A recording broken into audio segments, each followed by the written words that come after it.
Steve and Jill here. Hello. Welcome to the Land Academy Show, entertaining land investment talk. I'm Steve and Jack Butala. And I'm Jill DeWit, broadcasting from sunny Southern California. Today, Jill and I talk with member extraordinaire Matt Rogers, and he shares his success stories, hopefully, and maybe some of the reason why he got here.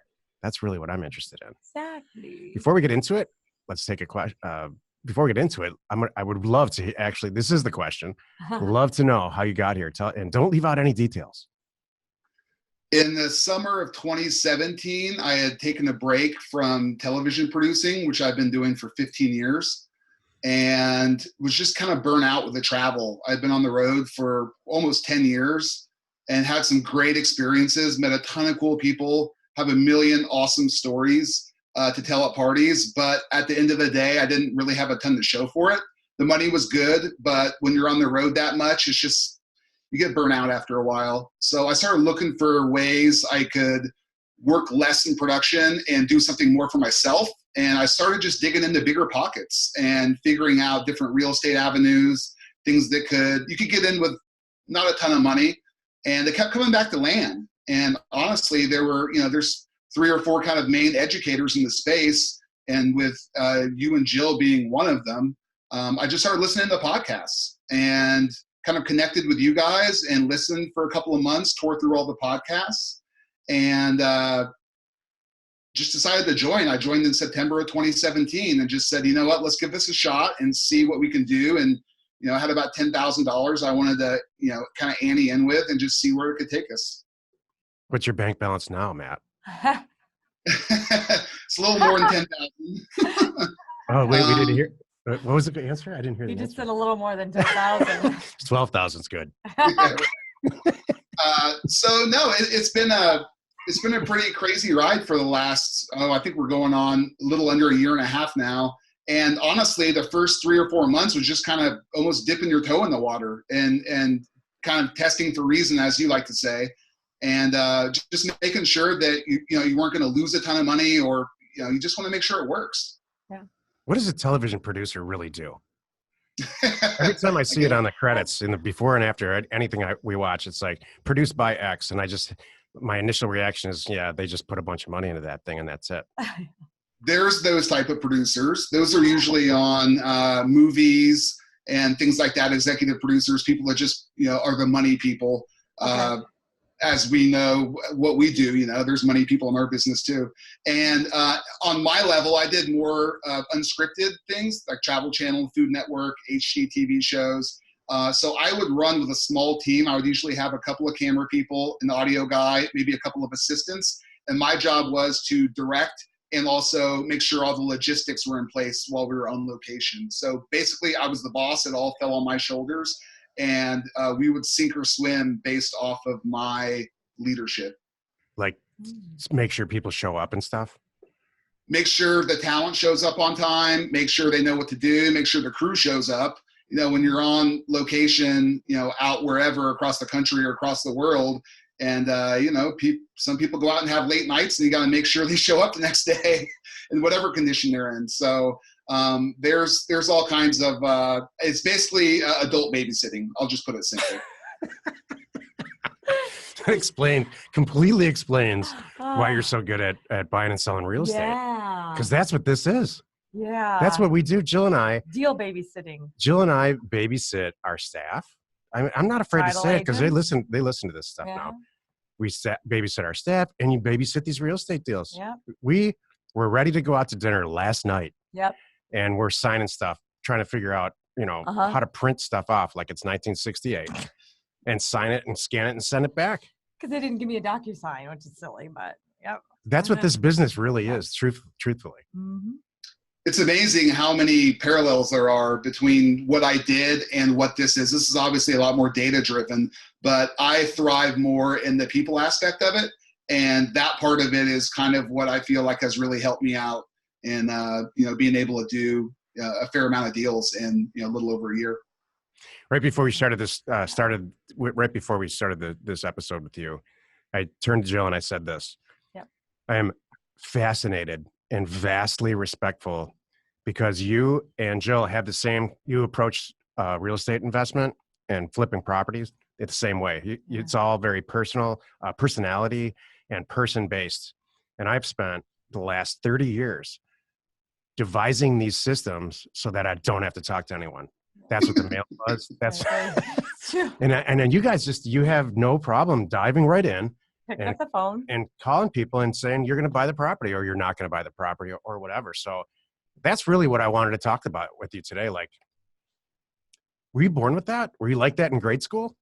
No, not at all. In fact, it wasn't until I'm originally from Indiana and went to college there at Indiana, moved out to LA in 2003 and got into the television production world. And it took a few years of really kind of grinding away. And I started as a production assistant where, you're doing all the dirt work and,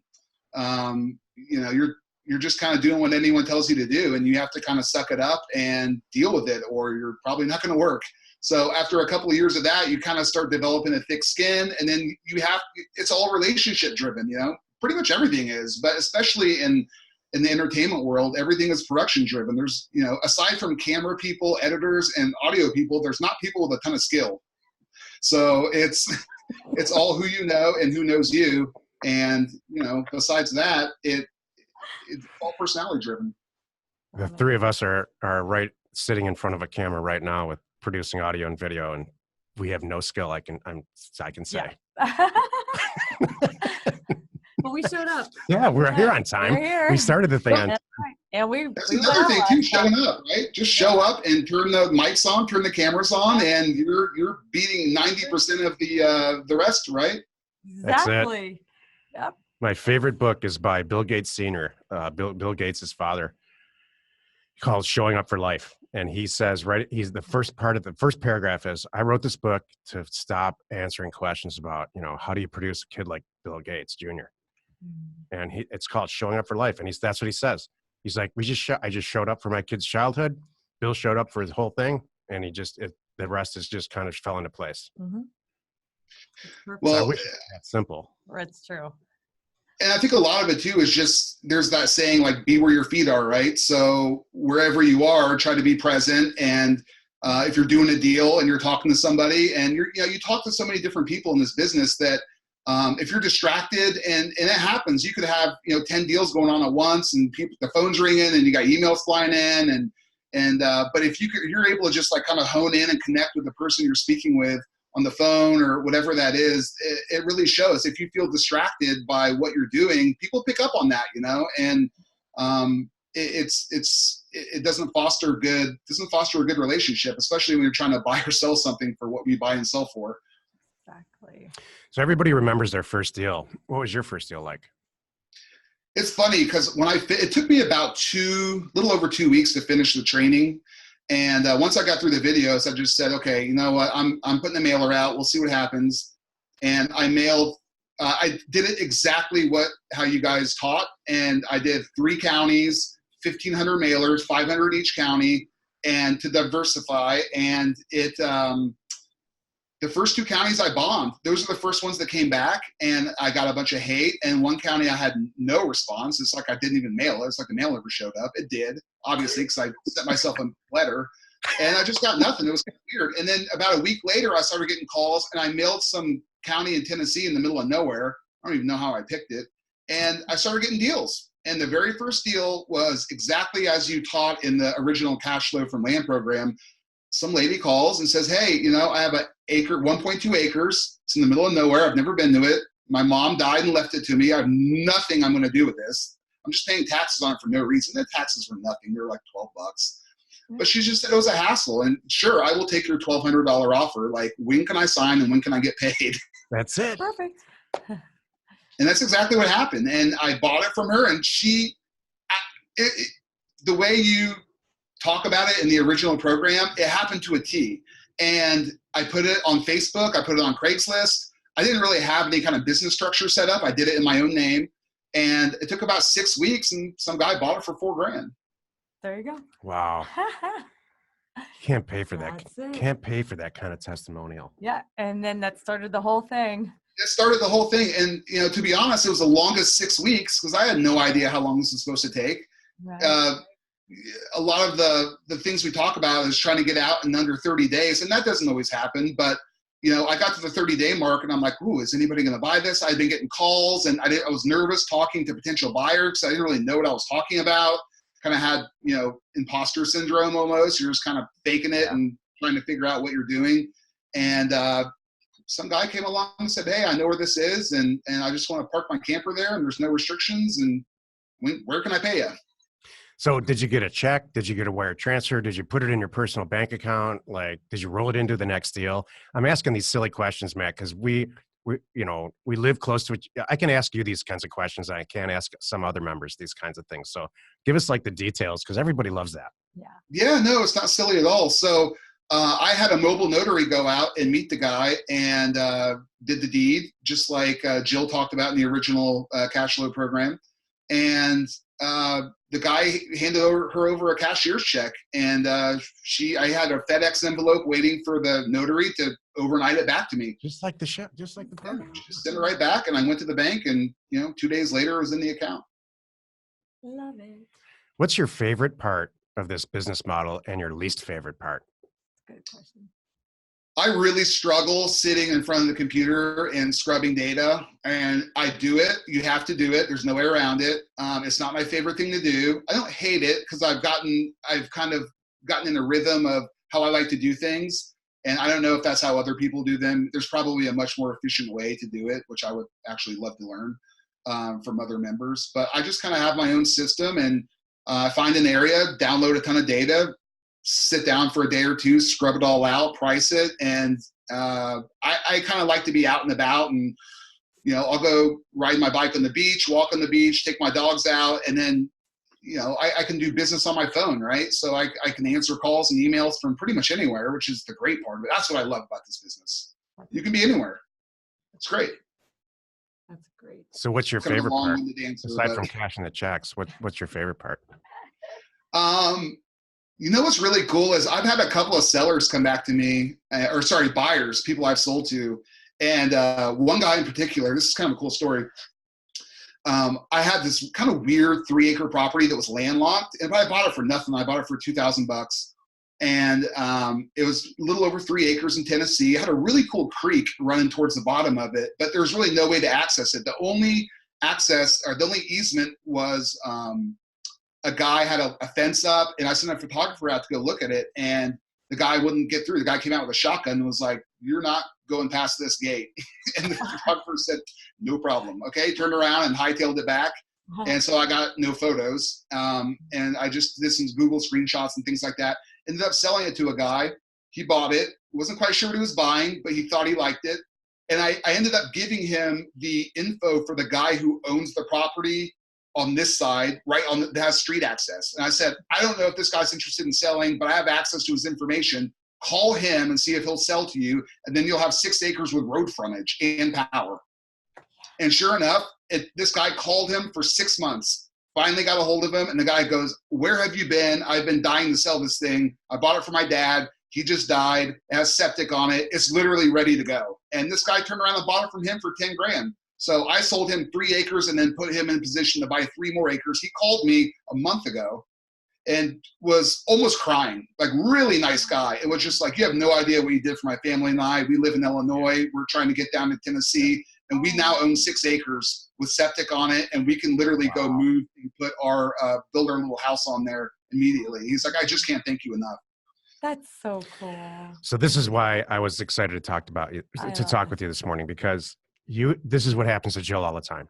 You guys approach this like you just create transactions. Right.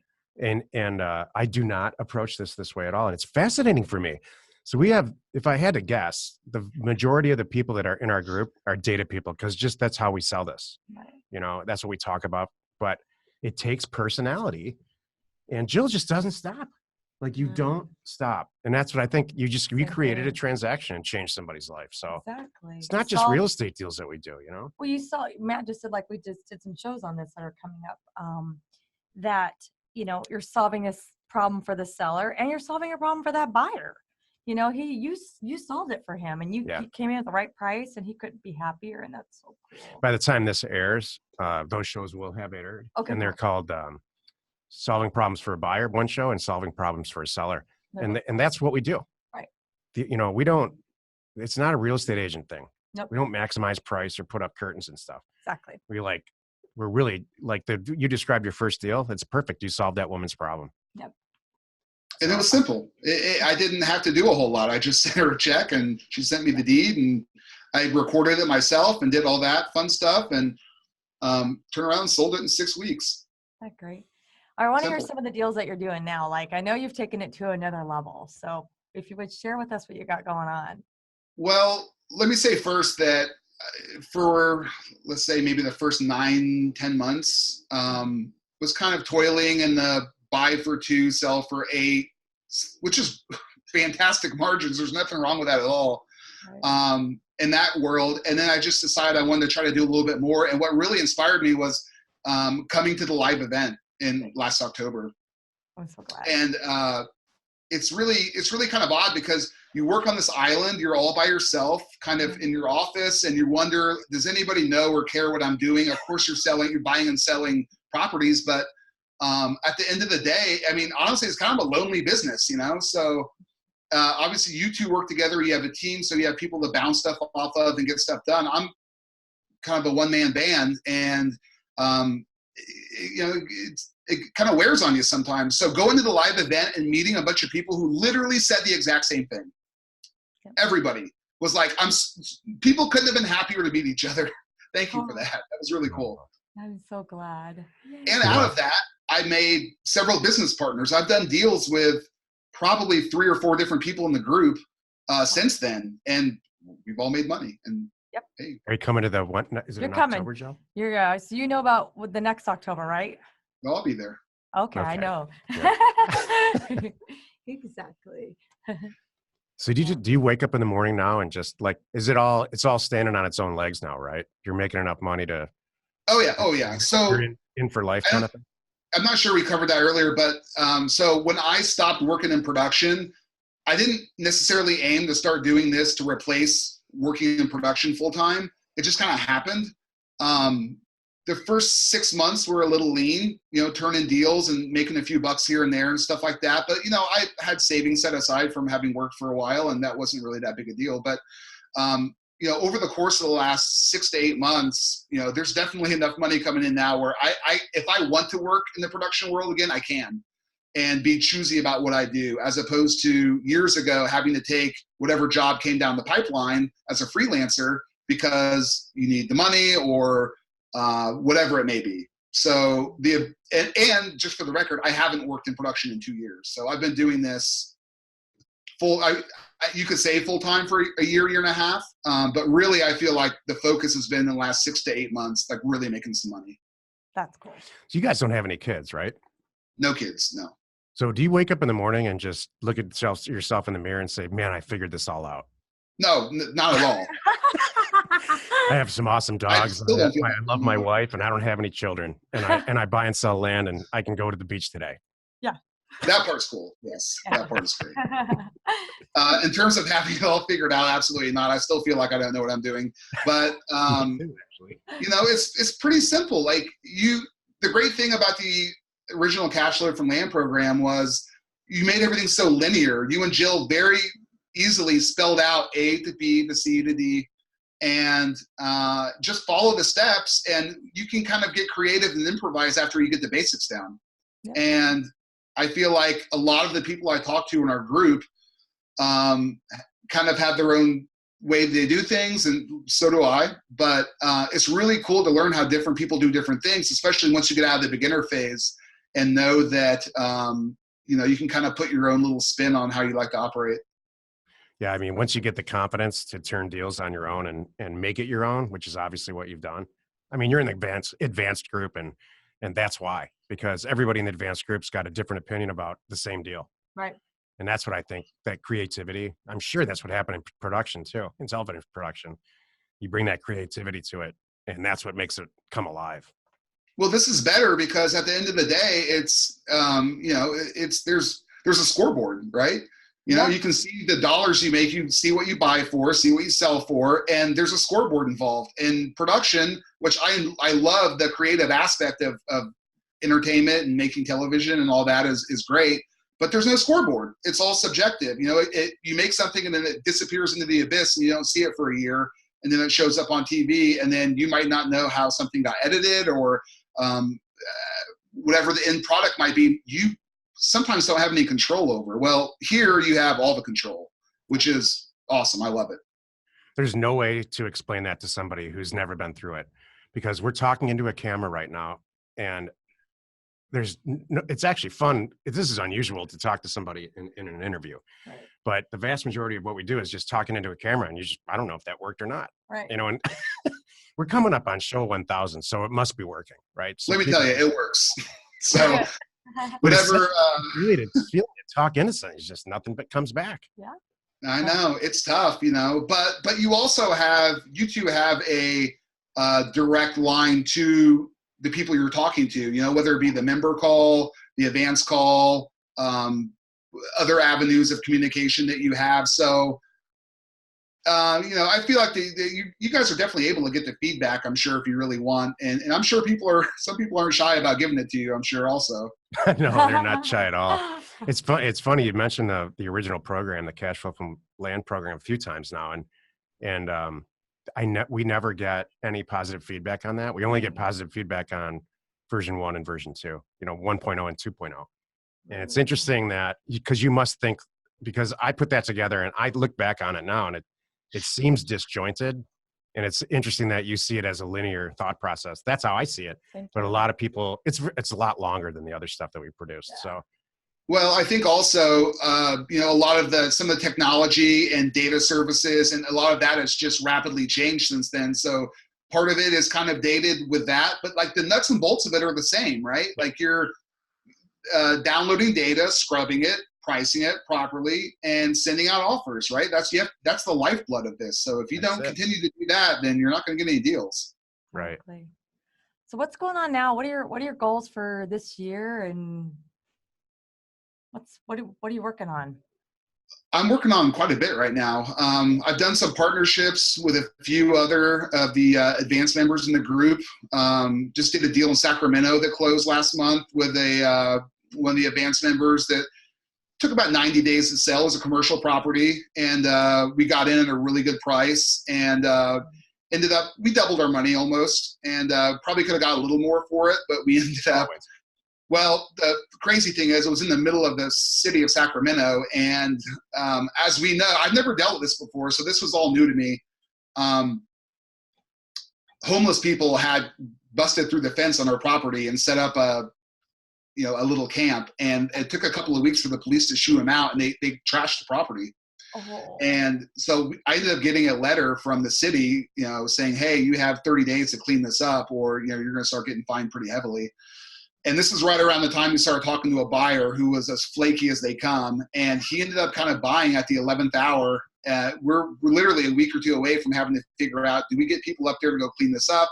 What do we do?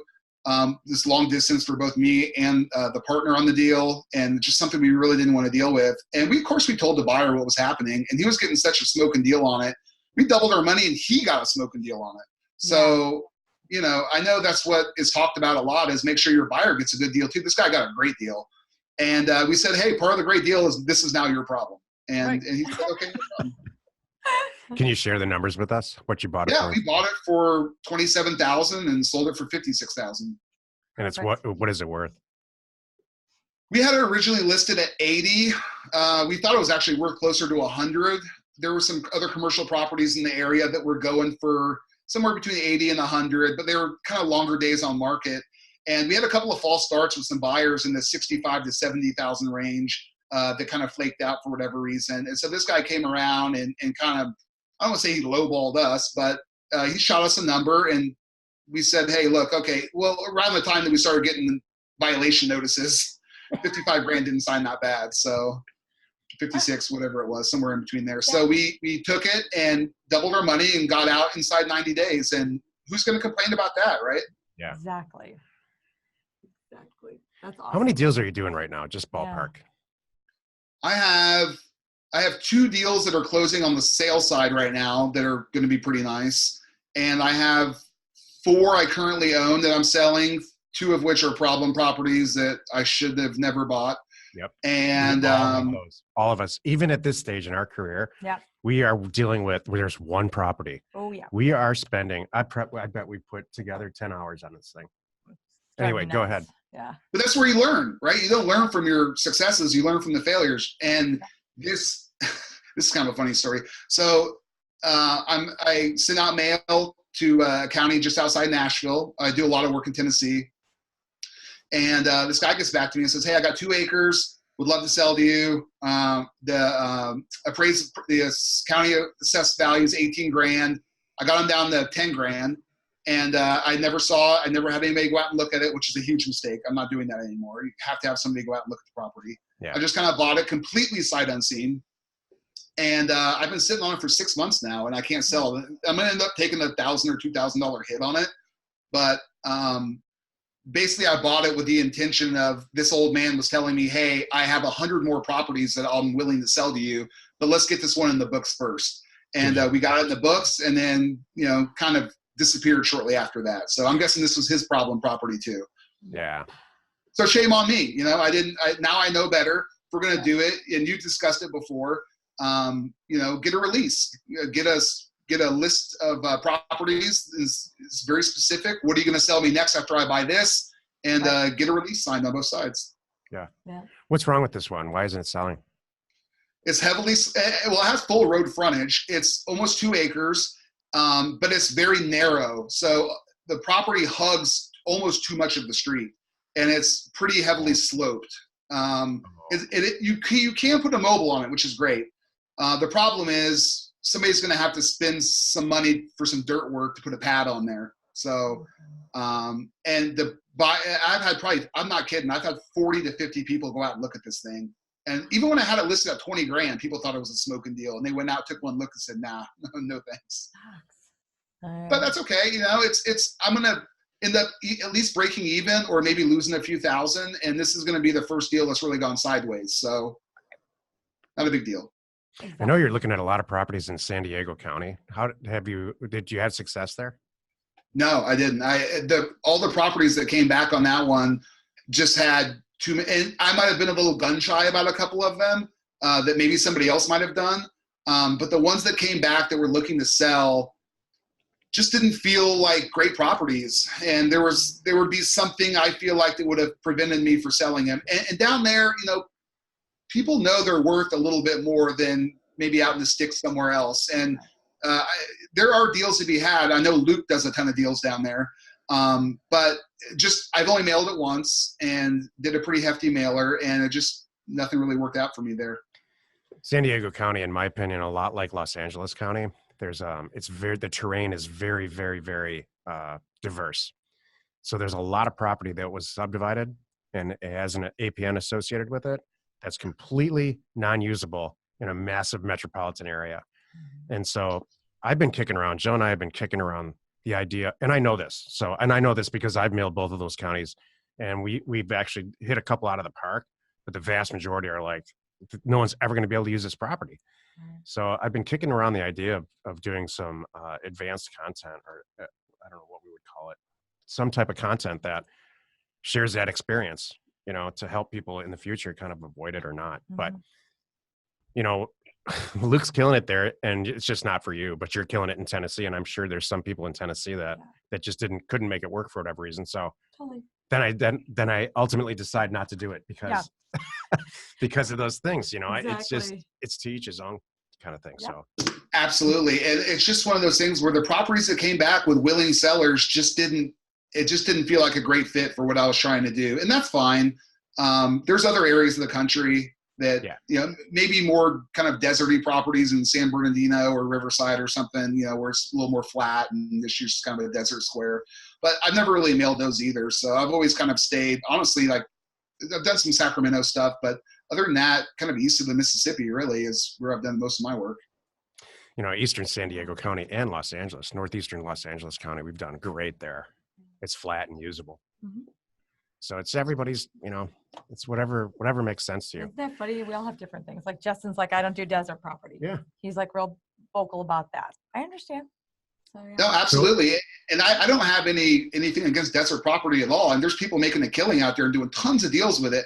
I just, my first mailer that hit and got me traction happened to be in Tennessee. So I just kept mailing Tennessee and kept getting deals. So as I've branched out to look at other areas, I've done deals in different states besides Tennessee, but that's been the one that's been the best so far for me.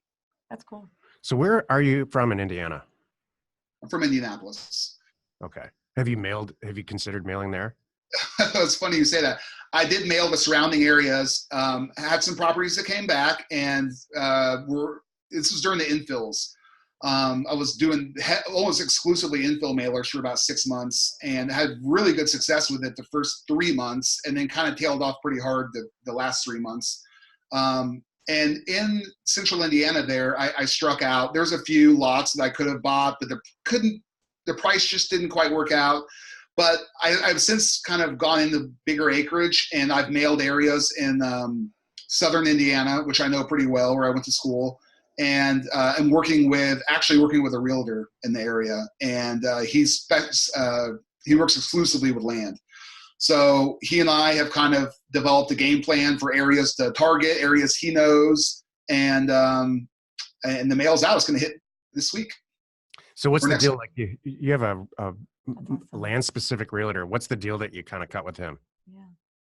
He tells me where the good spots are to mail. I mail them, and if I buy them, he lists them. That's great. Perfect. So you're solving that problem. That's great. Is it working out? We're going to see. I literally just sent my first mailer out that we've kind of, I don't want to say we worked on together. I did it, but he gave me some good parameters of areas to look at and kind of what price per acre would be in these areas. So it really helped me with my pricing. He's a great guy too. So yeah, there's 2 lots that I'm about to close on in that area from a previous mailer a month ago that he's going to list for me. So we're going to see how these first couple go. But so far it's been good. And I have not really worked with realtors a ton, but in this case, it feels like it might be something that could be very beneficial for both of us. That's wonderful. Commercial or residential or both? This is all residential. Okay. Some ag land. Okay. You know, when you can remove, so I look at real estate investment in 3 stages. There's acquisitions, engineering or marketing, and sales. And when you can remove 2 of those, because I'm very, very good at acquisitions. I've spent my whole professional career in one way or another in acquisitions. And I have also spent all of that time attempting to remove the engineering and sales piece, or the engineering and the sales piece. And I successfully did that with Jill. Yeah, And here I am. quadrupled the volume, probably quintupled the volume that I did before we had this partnership. So I hope That's huge. that with you. Yeah. No, absolutely. And the way you 2 work seem to complement each other very well, and which is fantastic, you know, and I probably skew more towards Jill's side. I enjoy the people part of things. I don't dislike the data. I've learned to work with it and how to use it and make it work for me, which is great. It's been actually really fun to learn, which I've enjoyed that part of it. It's just not something that comes very naturally to me. So I have to kind of like push through to make sure that gets done, but it has to get done or no deals. Mm-hmm. Matt, you're welcome in our office anytime. You don't have to be lonely up in El Segundo by yourself. Yeah. I'm serious. And we don't say that to anybody. Yeah, I'm serious. true. You want to come over and screw around, I'll take you to lunch and stuff. We're so Yeah. close. Yeah, no, absolutely. I mean, I love any chance I get to get out of the house, usually around lunchtime or something, and get a little fresh air before I go back into the hole and stare at a screen for another 4 or 5 hours. So if you go from El Segundo where you are, go straight to the beach, turn left on the Strand, take it till it ends. That's our office. South Redondo. Well, you've done it again. Spend another 20 minutes or so, probably more than that, listening to the Land Academy show. Join us next time for another interesting episode. And we answer your questions posted on our online community, landinvestors.com. It's free. You are not alone in your real estate ambition, Matt. You're not alone, pal. You don't have to be lonely there. Exactly. Oh, cry me a river. This is I'm not looking for any tears, but it's for somebody who's used to working with people a lot, it takes some getting used to work by yourself. But, when you're on the phone and you're actually communicating with people, that's great. I like that part of it. So, Exactly. and the money's great. And you could do it from anywhere. You could pack up your laptop and go sit on the beach if you really want to. Which is the part I love the most. My wife and I can travel, and I can keep my phone on me and do deals from anywhere. It's fantastic. You know, the last time we met, incidentally, talking about your wife, she loves her job and wants to work, right? Yeah, no, she has a very good job at a big company here in the South Bay, and she's been there about 15 years now, and is climbing up the ladder and doing very well. And yeah, no, she really likes her job, and she works with some great people, and she enjoys the structure of that world, which is great for her. And I've never been like that though. I've never really enjoyed 9-to-5s. I just have always kind of done my own thing, even in production, which are crazy, weird hours. I don't mind those as long as I don't have to show up to an office and be told you have to be here by 8 and you can't leave here until 5:01. Like that drives me nuts. I can't stand that. I'll work 12 hours, 14 hours a day. I don't care, but I don't need somebody hanging over my shoulder telling me when to do that. Exactly. You know, I know where she works too, and we don't need to name names, but it's like it's the darling of South Bay, you know, that company. So it's got to be really fun to show up there, I would think, as an outsider looking in, and really succeed because it's rapidly growing. It's a breadwinner for the, you know. Oh yeah, no, absolutely. It's no go to. No complaints at all. So we're very lucky. We live in the awesome area. We have a lot of awesome friends, great life. Things are fantastic. And you know, and a lot of it honestly is attributed to finding you guys and working in land and buying and selling. It's opened up a whole nother avenue for me. I've started a second career. So and it's really cool. It's all in my hands too. So I can work as much or as little as I want, and how much I'm going to make is dependent on that. And I know it. So the next part is getting to the point where I don't have to be as hands-on and get some people in place to do some of the nuts and bolts where, you know, I can just rubber stamp some things and push them through or say yes or no. And not kind of have to grind it out every day, which I really don't feel like it's a grind, but you know what I'm saying. Exactly. Awesome. Well, thank you again for coming. And wherever you're watching or wherever you're listening, please rate us there. We are Steve and Jill. Information and inspiration to buy undervalued property. I lost my place. Thanks again, Matt. It's awesome talking to you. Yeah, no, absolutely. Thank you so much. I hope that went well. I feel like it did. It's perfect. Good. We'll see you in about an hour and 20. Yeah, I'll be on the call here at 1:00. So thank you so much. I really appreciate it.